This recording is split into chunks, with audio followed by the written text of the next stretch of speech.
ગુરુદેવ કી કૃપા જ્યાં સુધી જીવનમાં ગુરુદેવની કૃપા ન થાય ત્યાં સુધી પ્રભુનો ભેટો નહીં થાય.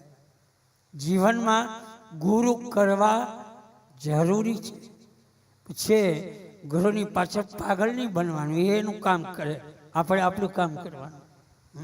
ગુરુદેવ ખાલી કંઠી પહેરાવી દે, બાળક મતલબ કુના બાળકો તમને મને બ્રહ્મ સંબંધ આપી દે, મંત્ર આપી દે.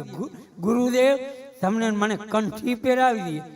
વર્ષમાં એક વાર ગુરુદેવને પગે લાગીએ, યથાશક્તિ ભેટ એમના આશીર્વાદ લઈએ, પછી અઠવાડિયે ગુરુદેવની પાછળ પાગલ નહીં બનવાનું.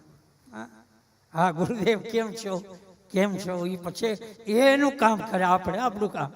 આશીર્વાદ જીવનમાં લેવા જોઈએ ગુરુદેવના. સદુ એમની દીકરી નરો પ્રભુ પ્રગટ નહીં થાવ, શ્રીજી બાબા પ્રગટ થયા, મહાપ્રભુજી દોયડા ભેટા, બે જણા ભેટા. તમારા મારા ઘરમાં શ્રીજી બાબા મહાપ્રભુજી બે જણા ભેટા, એ સ્વરૂપ તમારા મારા ઘરમાં હોય ને તો સમજો કે આ કૃપા નરોની કૃપા છે. નરો ગુરુદેવને ભગવાન ન મળ્યા પણ એના શિષ્યને મળી ગયા. ગુરુદેવ તમને મને મંત્ર રામાયણમાં જુઓ, તેમાં સબરી એના ગુરુદેવને ભગવાન ન મળ્યા, સબરીને મળ્યા. ગુરુની કૃપા જુઓ, ગુરુનો મહિમા જુઓ. એક વાર ગુરુદેવ તમારી મારી પર થાપો મારી લે, ધન્ય જીવન થઈ જાય. સબરી 6 વર્ષની દીકરી હતી. સમય જતા જતા મારે તમને આજે એ જ વાત કેવી, ગુરુનો મહિમા. સબરી એના લગ્નની તૈયારી, હાથમાં મહેંદી લગાવેલી. રાતના 12 વાગે સબરી બેઠી મહેંદી સુકવા. રાતના 12 વાગ્યા, પિતાજીને બોલાવ્યા. પિતાજી, આ બધા જીવ ભેગા કેમ કર્યા? જ્યારે એના પિતાજી બોલ્યા, દીકરી કાલે તારા લગ્ન છે ને, પણ આપણું માંસ ભોજન એના માટે આ જીવો ભેગા કર્યા. રાતના 12 વાગે દીકરીએ મહેંદી લગાવેલી, એકલી બેઠી, પણ નીંદર ન આવે. ઓહો, આ મારા એક લગ્નમાં એટલા જીવની ઈર્ષા, એટલા જીવ મરી જવાના. સબરીને મનમાં વિચાર આવ્યો કે એકલી નીકળી જાઉં ને તો આ બધા જીવ બચી જાય, જીવ બચી જાય. સબરી નીકળી ગઈ. દૂર જતા જતા એક આશ્રમ આવ્યો.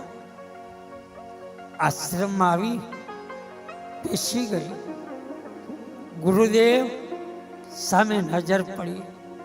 અમુક વ્યક્તિ તમારી સામે જુએ ને તો સમજવાનું કે એમાં કઈક મર્મ છે. અમુક ગુરુદેવ તમને કટાક્ષમાં બોલે, સમજવાનું તમારા મારા કલ્યાણ માટે છે. અમુક ગુરુદેવ તમારી મારી પરીક્ષા કરે તો સમજવાનું એમાં મારું કલ્યાણ છે. સબરી માતા ઋષિના આશ્રમમાં આવી બેસી ગઈ. બેઠા બેઠા ગુરુદેવ કીધું, બેટા પુષ્પ છૂટીને લાવ. ફૂલ લાવે, મહારાજી બનાવે, પુષ્પ લાવે, મહારાજી બનાવે. ગુરુદેવની બાજુમાં મૂકી નીકળી જાય. સમય જતા જતા ભાઈનું એવું, ગુરુદેવના પ્રાણ જવાની તૈયારી. ગુરુદેવ ખટિયામાં પડ્યા, મનમાં વિચારે સબરીએ મારી બહુ સેવા કરી, સબરીએ બહુ સેવા. ગુરુદેવે સબરીને બોલાવી, બેટા અહીંયા આવ, દીકરી અહીંયા આવ. સબરીના મનમાં થયું ગુરુદેવે મને પહેલી વાર નામ લઈને બોલાવી, મારા ગુરુદેવ પહેલી વાર નામ લઈને બોલાવી. સબરી ગુરુદેવના ચરણમાં આવી,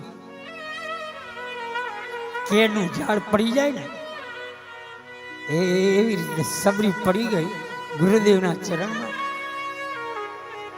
ગુરુદેવે સબરીનું બાવડું પકડીને બેહાડી, ઉપર હાથ મૂકો, હાથ મૂકીને કીધું કે બેટા હવે મારા પ્રાણ જવાની તૈયારી, મને તો મારો રામ ન મળ્યો તો તને વિશ્વાસથી કહું, એક દિવસ તારી કુટિયામાં મારો રામ આવશે.